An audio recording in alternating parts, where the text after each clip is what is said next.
Shalom pemirsa CBN Indonesia dimanapun Anda berada, senang sekali kita boleh bertemu kembali dalam acara pembacaan buku Agama yang Bersinar. Pada saat ini kita sudah memasuki halaman yang ke-232 yang berjudul Surga Memperkenankan Ketaatan dan Pelayanan.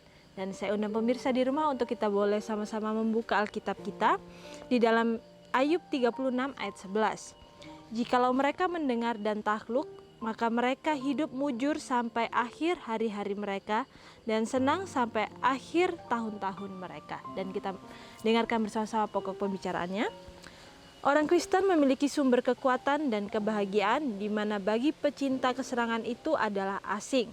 Testimonies for the Church, jilid 1 halaman 616. Pertobatan adalah pekerjaan yang paling tidak dihargai. Bukan masalah kecil untuk mengubah pikiran duniawi yang mencintai dosa dan membawanya untuk memahami kasih Kristus yang tak terkatakan, pesona kasih karunia-Nya dan keagungan Tuhan, sehingga jiwa akan dipenuhi dengan kasih ilahi dan terpikat dengan misteri surgawi. Ketika dia memahami hal-hal ini, kehidupan sebelumnya tampak menjijikan dan dibenci.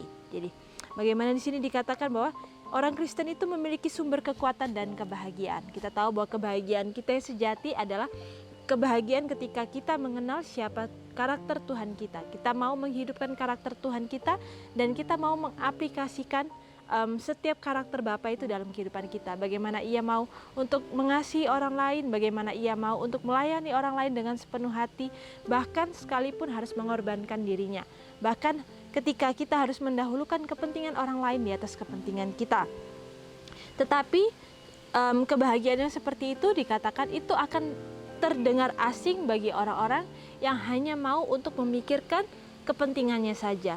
Karena kita tahu bahwa hal yang tersebut tidak akan bisa menyatu dengan hal-hal yang bersifat surgawi. Dunia tidak akan bisa bersatu dengan surgawi.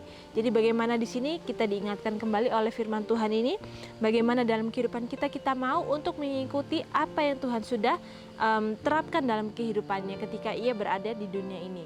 Ia adalah contoh yang sempurna yang dapat kita terapkan dalam kehidupan kita, karena kita bisa mencontoh kehidupannya untuk menjadi seorang yang sempurna. Meskipun kita tahu dengan kekuatan kita tidak akan mampu untuk menjadi sempurna.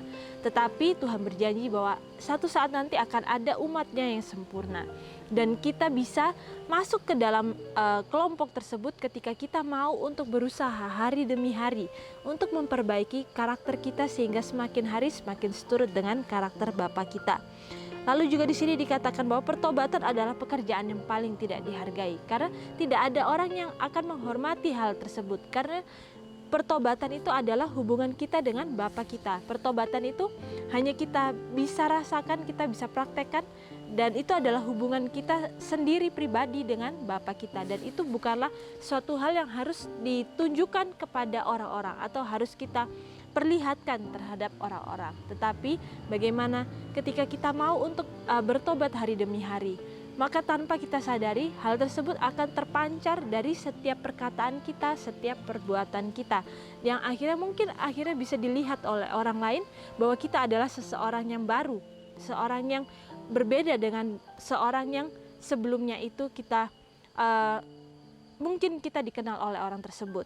Lalu di sini juga dikatakan bahwa bukanlah masalah kecil untuk mengubah pikiran duniawi yang mencintai dosa dan membawanya memahami kasih Kristus yang tak terkatakan. Jadi dikatakan bahwa itu bukanlah sebuah masalah yang kecil, tapi itu adalah sebuah masalah yang besar ketika kita mau untuk menghidupkan karakter Kristus itu, mengubah pikiran duniawi kita yang mencintai dosa, yang mengandalkan kedagingan kita. Bagaimana kedagingan itu adalah sebuah masalah yang besar ketika kita mau untuk mempertahankannya. Tetapi ketika kita mau sudah mengenal siapa Bapa kita, maka tidak ada alasan bagi kita untuk terus mempertahankan kedagingan kita. Karena semakin kita mengenal Bapa kita, karakternya yang begitu kasih, yang begitu sempurna, itu pasti kita akan menyadari bahwa kedagingan kita itu sangat tidak layak untuk berada di hadapan Bapa kita. Maka dari itulah yang harus kita ubahkan hari demi hari, karena kita tahu bahwa tidak ada sesuatu yang instan dalam kehidupan kita. Perubahan atau pertobatan itu bukanlah sesuatu yang instan. Itu adalah pergumulan hari demi hari. Dari mulai hal-hal yang terkecil sekalipun hingga hal-hal yang terbesar yang Tuhan izinkan dalam kehidupan kita. Ketika kita mau untuk selalu memandang hanya kepada salibnya, hanya memandang kepada dirinya saja, maka itu adalah sebuah cerminan bagi kita. Kita bisa mengetahui setiap cacat atau setiap hal yang tidak baik yang ada dalam karakter kita yang harus kita ubahkan. Karena kita hanya memandang kepada Bapa kita, bukan hanya kepada orang-orang yang kita pikir itu adalah seorang yang baik dan benar. Karena kita tahu bahwa seorang yang baik dan benar sekalipun, mereka juga adalah tetap seorang manusia yang bisa mempunyai sebuah kesalahan dalam kehidupannya. Tetapi Tuhan kembali melalui firman-Nya mengingatkan supaya kita hanya berfokus memandang hanya kepada Tuhan saja, sehingga kita tidak terombang-ambingkan oleh apa ajaran-ajaran yang mungkin salah, tetapi karena kita merasa itu adalah dari orang yang kita anggap itu adalah orang yang benar, maka kita akan terseret oleh arus ajarannya itu. Lalu di sini dikatakan bahwa ketika kita sudah mengetahui karakter Tuhan itu, jiwa kita akan dipenuhi dengan kasih ilahi, terpikat dengan misteri surgawi. Kita tahu bahwa banyak misteri yang ada di surga yang mungkin saat ini Tuhan tidak izinkan kita untuk mengetahuinya atau menerimanya, tetapi kita dapat meyakini dengan iman bahwa surga itu tetap ada, dan itu adalah janji daripada Tuhan. Karena kita tahu bahwa Tuhan kita itu bukanlah Tuhan yang pembohong. Ia sudah mengatakan sesuatu, maka Ia akan menggenapinya. Begitu pula dengan apa yang Ia sudah sampaikan bahwa itu adalah sebuah kebenaran, maka kita harus yakini dan imani bahwa itu adalah sebuah kebenaran, bahwa surga itu adalah nyata. Dan meskipun kita belum diizinkan Tuhan untuk melihat bagaimana keindahan surga itu, tetapi kita bisa praktekkan surga itu dalam kehidupan kita ketika kita ada di dunia ini. Karena kehidupan keluarga yang harmonis, kehidupan lingkungan kita yang baik-baik dan penuh dengan sukacita, dikatakan itu adalah bagaikan surga kecil yang ada di dunia ini. Bagaimana ketika kita kembali kepada alam, kita melihat begitu indahnya alam yang Tuhan ciptakan, meskipun tidak seindah yang ada di surga, kita bisa melihat kasih dan karakter dan kebaikan Tuhan itu melalui alam tersebut. Lalu di sini juga dikatakan bahwa ketika dia memahami hal-hal ini, kehidupan sebelumnya tampak menjijikan dan dibenci. Dia membenci dosa dan dengan menghancurkan hatinya di hadapan Tuhan, dia memeluk Kristus sebagai hidup dan sukacita jiwa. Dia meninggalkan kesenangan sebelumnya. Dia memiliki pikiran yang baru, kasih sayang yang baru, minat yang baru, kemauan yang baru. Kesedihannya dan keinginannya dan kasihnya semuanya baru. Jadi bagaimana di sini ketika firman Tuhan kembali mengingatkan bahwa ketika kita menjadi seseorang yang baru, kita meninggalkan dunia kita yang lama, kita meninggalkan segala kesenangan atau kecintaan kita akan dunia itu. Karena kita meninggalkan kehidupan kita yang lama untuk menjadi orang yang baru, pribadi yang baru dalam karakter Tuhan itu. Dikatakan kita akan memiliki pikiran yang baru, kasih sayang yang baru, minat yang baru. Bahkan minat kita pun akhirnya akan berbeda dengan minat kita yang sebelumnya.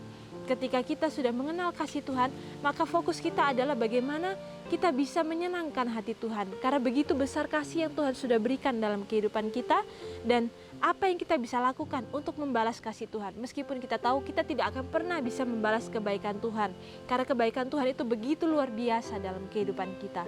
Tetapi apakah kita mau untuk menyampaikan kasih Tuhan yang sudah kita rasakan itu kepada orang-orang yang mungkin belum mengenal kasih Tuhan itu, yang mungkin di luar sana mereka tidak mempunyai pengharapan, mereka berputus asa? Apakah kita mau menjadi berkat, menjadikan sumber kuasa dan sumber kasih itu menjadi bagian daripada mereka juga? Apakah kita mau menjadi mata air yang mau mengalirkan? Karena kita tahu bahwa mata air kita yang sesungguhnya hanyalah Tuhan itu sendiri. Dan ketika kita mau untuk mengalirkan itu, maka kita juga akhirnya akan menjadi berkat bagi orang-orang yang mengenal siapa Tuhan kita itu.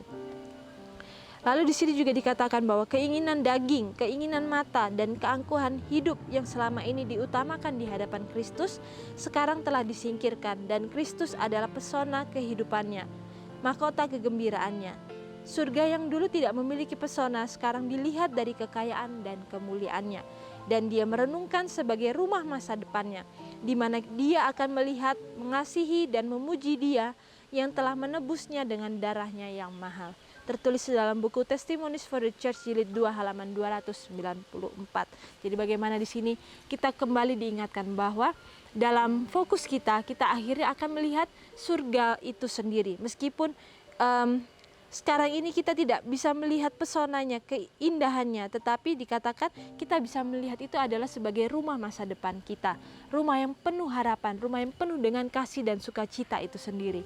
Dan di sini juga dikatakan bahwa ketika kita melihat kepada kehidupan yang akan datang itu bukan hanya kehidupan semata yang kita bisa lihat saat ini ada di dunia ini, tetapi kita fokus kepada sesuatu yang tidak kita lihat. Dan ketika kita akhirnya bisa berada di titik tersebut, dikatakan kita akan melihat, mengasihi dan memuji Dia yang telah menebus kita dengan darahnya yang mahal. Begitu indah kasih Tuhan yang Ia sudah berikan dalam kehidupan kita. Dan kasih yang begitu mahal itulah yang dikatakan yang akhirnya memberikan darahnya yang mahal, supaya kita ini bisa mempunyai sebuah pengharapan untuk masuk ke dalam kerajaan surga suatu saat nanti. Dan ketika kita mau untuk mempersiapkan diri kita, maka kita harus ingat bahwa kita ini hidup dalam detik-detik daripada penutupan pintu kasihan tersebut. Jadi apa yang harus kita lakukan dalam kehidupan kita? Tentu saja adalah memperbaiki diri kita hari demi hari, sehingga semakin seturut dengan kehendaknya dan kita bisa didapati layak untuk masuk dalam kerajaan surga pada suatu saat nanti. Lalu di sini juga dikatakan bahwa firman Tuhan yang tadinya membosankan dan tidak menarik, sekarang dipilih sebagai pelajarannya, menjadi penasehatnya. Itu seperti surat yang ditulis untuknya dari Tuhan, berisi tulisan Dia yang kekal. Pekerjaan kekudusan yang tampaknya melelahkan sekarang menjadi kesenangannya. Jadi begitu indah firman Tuhan, akhirnya menjadi penuntun bagi kehidupan kita. Ketika kita mau untuk mengikuti siapa Bapa kita akhirnya bisa mengenal Dia secara sempurna melalui tulisan-tulisannya. Mungkin dikatakan tulisan-tulisan ini tadinya membosankan dan tidak menarik, tetapi akhirnya firman Tuhan inilah yang kita pakai untuk penuntun jalan kita. Karena kita tidak mau mengandalkan diri kita mau hanya mengandalkan Tuhan saja dalam kehidupan kita. Sehingga firman Tuhan inilah yang kita pegang sebagai andalan kita untuk kita memilih dalam setiap pilihan kehidupan kita. Sehingga kita tidak salah arah dan kita hanya mengikuti karakter yang Tuhan sudah berikan dalam kehidupan kita. Lalu juga dikatakan bahwa pekerjaan kekudusan yang tampaknya melelahkan sekarang menjadi kesenangan kita. Jadi bagaimana di sini kita tahu bahwa setiap proses pengudusan diri kita itu adalah sebuah hal yang melelahkan. Tetapi ketika kita mau untuk melakukannya dengan hati yang penuh sukacita, dikatakan itu akan menjadi sebuah kesenangan bagi kita. Karena kita akhirnya mempunyai suatu roh ingin supaya kita bisa menjadi sama seperti Bapa kita. Bukan kita ingin menyamai kekuasaannya, karena kita tidak akan mampu untuk menyamai kekuasaannya. Tapi bagaimana kita mau untuk menyamai setiap kasih yang Ia sudah berikan dalam kehidupan kita kepada orang-orang yang berada di lingkungan sekitar kita. Kita mau untuk menghidupkan setiap karakter-karakternya yang begitu sempurna dalam kehidupan kita. Sehingga akhirnya setiap kebaikan Tuhan itu boleh tersebar kepada seluruh dunia ini. Dan biarlah hanya nama Tuhan saja yang boleh ditinggikan dari setiap kebaikan yang Ia sudah berikan. Dan sampai di sini acara pembacaan kita pada saat ini.